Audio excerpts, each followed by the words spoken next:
We are going to be talking about some more general scholarship tips. Now, my first piece of advice for you is that your first paragraph matters.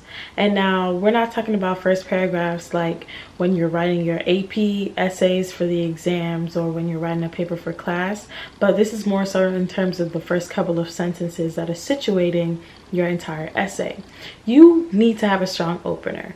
Now, what does a strong opener look like? It looks like anything that will stop people and make them pause whatever they're doing to read your paper. Your first couple of sentences need to be memorable. If you want to have a humorous essay, you want to make sure that that kind of air of lightheartedness is really profound from the beginning so that people are drawn in immediately and they really want to see where the rest of this essay is going to go. This can often be the hardest part of your essay to come up with. So by all means, if it helps you out, and sometimes I do tend to do this, write the body of your essay first, and then go to the conclusion and then come back to the introduction, because sometimes it's hard to figure out the direction that you want to start off your essay in if you're not sure what the entire trajectory of the essay is going to be like. So it's completely fine if you write the bulk of your essay first, then conclude it, and then decide to attack the introduction after you know what you want to say because you've already written the entire paper. So don't restrict yourself to writing in a linear way. I know in school we've been taught, okay, first, second, third paragraph all throughout into the conclusion, but you don't have to stick in this rigid mindset if it doesn't work for you. My second piece of advice is to make sure that you're always signifying your propensity for growth. You want to make sure that regardless of the topic that you have at hand, you're showing that you're evolving. You're not a static being, and you're able to take all of the experiences that you have and all the people that you come across, depending on the topic that you're writing about, and improve yourself. Make yourself a more knowledgeable and more self-aware person. What is the easiest way to do this? To take a step back and to reflect on why you chose to write on this topic in the first place. When you saw the prompt, why did this specific instance stick out to you in your mind enough for you to write an entire essay about it? Be genuine and be vulnerable and really explicitly state how you've been able to evolve because of the occurrences that you're writing about. Personally, I've noticed that the easiest place for me to do this is that towards the end of the paragraphs that I have in my essay, and especially just having a really concrete sentence that hammers this point home of why I chose to write about this, why this is important to me, and how I grew, I do that all in the conclusion. My third piece of advice is to vary your sentence structure. You don't want your essay to be mundane and a drag to read, okay? You don't want all of your sentences to have 20 words and be incredibly lengthy. There's so much power in varying your syntax. If you want a line to really hit home and be memorable, make it shorter. That magnifies the impact of that small sentence, especially in juxtaposition to the rest of the longer sentences that you have. Diversity is key, so you really want to leverage the opportunity to force the reader to pause and really dwell on and pay attention to whatever you want them to pay attention to in the essay. So you can do this by varying your sentences. I know a lot of people say that you shouldn't be redundant in the words that you use, but if you really have a key theme that you want to nail home and there's one word that certainly encapsulates it, don't be afraid to use it multiple times. Repetition is what really drives a message home. Most importantly, you always want to make sure that you're starting early, okay? I have had countless scholarship applications close on me because it said that the thing was due at 5 p.m. and here I am at 4:58 working on it, and then the portal closes. Or sometimes they'll have a deadline, but scholarships will close earlier depending on the number of applications that they get. So if they get a surplus or more than they anticipated, they may close off the application because they didn't anticipate having that many applicants. You don't want that to happen to you. So as soon as you see a scholarship, you want to start immediately brainstorming how you're going to approach the application and then establish a feasible timeline for you to get those essays done and complete the rest of your application, so you don't run into mishaps where you're not able to apply for a scholarship you're clearly qualified for, like has happened to me. Another small point is that it's okay to use contractions in your essays, especially since you have usually pretty stringent word counts, anywhere from 500 words to 1,000 words, to talk about yourself and how you've grown and all of these different things. This is not the SAT or this is not anything like that. You can use contractions. You're not going to get penalized. Save those words so that you can really drive home your message. And I just really want to reiterate this point. It's super duper important to appeal to donor values. This is how you can differentiate yourself in the applicant pool. And this is how you really make sure that you remain at the forefront of those donors and those essay readers' minds. They want to invest in scholars who reflect their own brand, who reflect their own mission, who reflect their own purpose. You have to make sure that you're conveying that.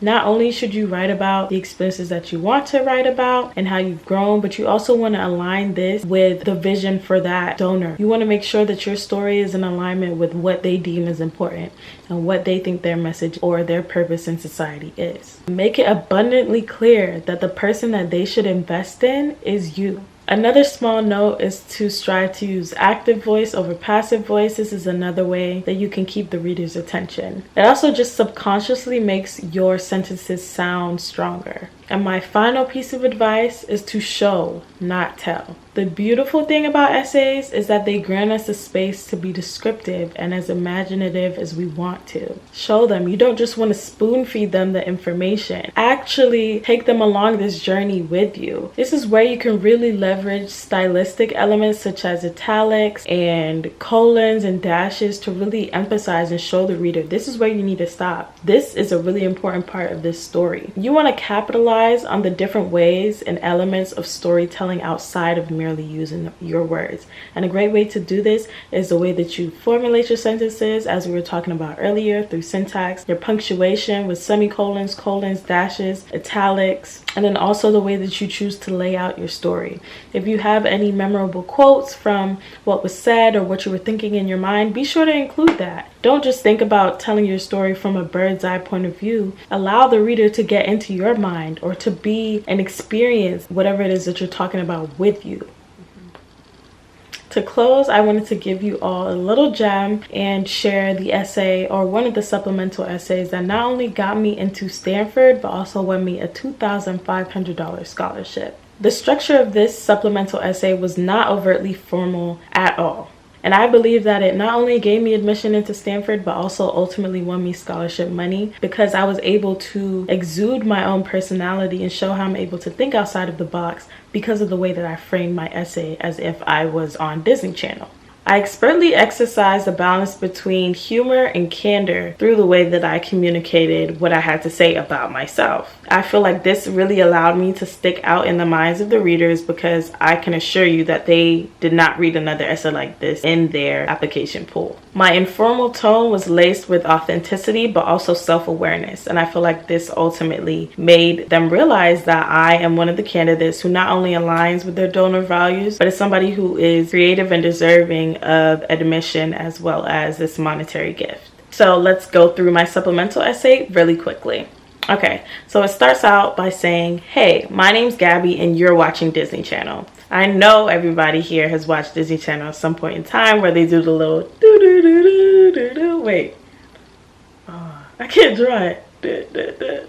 You know what I'm talking about. This opening line is really important because it's an early reference to an allusion to Disney Channel that I set up later. And you'll see what I'm talking about. But one of the main themes of this entire essay is that I really love Disney Channel. I love Disney songs. I love movies. And this is going to be communicated later on. So once they read the entire essay, they can go back to the beginning and realize, oh, this was a little bit of foreshadowing, but I didn't even realize. And the song that I specifically reference is A Whole New World in Aladdin. And a slight caveat, the prompt of this original essay for Stanford was introduce yourself to your roommate. And I chose to do it in this form. So moving on, I said, JK, though I'm not one of your favorite childhood TV characters, I am a Disney-loving, dark-fearing, curry chicken and white rice lover. I have a love-hate relationship with running, as the burning sensation consuming my body oddly makes me feel powerful. Though it probably doesn't look like it when I'm sprawled out on the track. This made a lot of sense because in a main point of all of my applications during this season was that I was the captain of my varsity track and cross country team. So I'm fusing in that I'm a student athlete and also that I'm Jamaican with the curry chicken and white rice lover part, which was building off of one of my other supplemental essays. And I also mentioned this somewhere else in the scholarship application that I am an immigrant of Jamaican British descent. So again, I'm clearly lacing a thread throughout this piece which shows how much I love Disney, food, and running in my application. And these are all key elements that I would like to communicate not only to my future roommate but also to the board who is reading these scholarship applications. I love motivational quotes, Dexter, and a good laugh. I tend to make some pretty funny faces, as I've been told, but I think they're involuntary because I promise that I don't even feel my face contorting. I can raise my right eyebrow while keeping the other one straight, but I advise you not to ask me to do it with my left unless you want to see some excruciating expressions. So again, we see self-awareness. I do admit that I can sometimes make some funny faces, but that also just connotes that I'm very animated, and you can see that in the way that I'm talking with my hands, and also that is kind of furthered by the way that I chose to talk about myself in a very eccentric manner. I feel like that this little paragraph, while it is somewhat insignificant, it makes a lot of sense because, okay, if she's very animated in the way that she expresses herself and her facial expressions, it makes sense why she is so upbeat in the way that she's talking about herself in this Disney Channel introduction type essay. I love to laugh, which is probably why If You Laugh You Lose YouTube compilations are my second favorite thing to watch, after Netflix of course. Sing 90s hits in the shower and reciting cringe-worthy puns. I also love fries and Nutella. Not together, of course, though I definitely try it because we're both a tad bit nutty. You can already tell I'll introduce you to a whole new world of surprisingly amazing concoctions.